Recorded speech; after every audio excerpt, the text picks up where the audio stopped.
महाराष्ट्रातील number 1 TV channel आवाज TV, आवाज आपल्या सर्वांचा। धुळे शहरातील पांझरा नदीपात्रात एका दुर्मिळ आणि आश्चर्यकारक घटनेने परिसरातील नागरिकांचे लक्ष वेधून घेतले। सकाळी पांझरा नदीच्या पात्रात एक स्पर्श जोडपे एकमेकांमध्ये मिसळताना अर्थात टागणी नृत्य करताना दिसून आले। या घटनेमुळे सुरुवातीला नागरिकांमध्ये थोडा गोंधळ निर्माण झाला असला तरी लगेचच या मनमोहक दृश्याचा आनंद घेण्यासाठी मोठी गर्दी जमली। काही उत्साही नागरिकांनी या सापाच्या नृत्याचे चित्रीकरण केले आणि हा व्हिडिओ त्वरित सोशल मीडियावर व्हायरल झाला। सापांना एकमेकांना मिठी मारताना पाहण्यासाठी नागरिकांनी मोठ्या संख्येने नदीपात्राजवळ जमा झाले होते।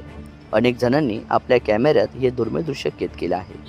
साप सहसा मानवी वस्तीत अशा प्रकारे दिसून येत नाही आणि त्यामुळेच नदीपात्रात घडलेली ही घटना नागरिकांसाठी एक उत्सुकतेचा विषय बनली होती। सर्पमित्राच्या मते हा सापाचा मिलनाचा काळ असून या काळात ते अशा प्रकारे एकत्र येतात। ही एक नैसर्गिक प्रक्रिया असली तरी ती उघड्यावर आणि नागरिकांच्या दृष्टीस पडणे दुर्मिळ मानले जाते।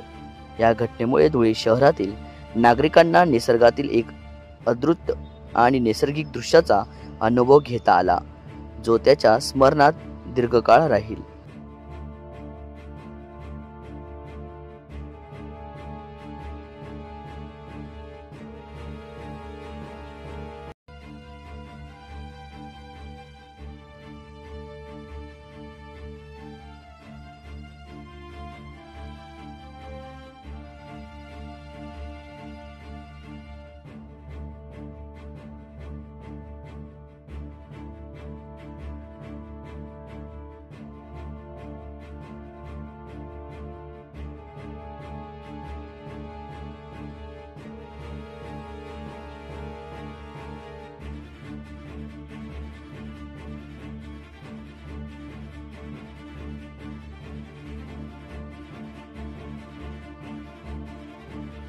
रोजच्या ताज्या घडामोडींसाठी आवाज टीव्हीला सबस्क्राइब करा आणि बेल आयकॉन प्रेस करा।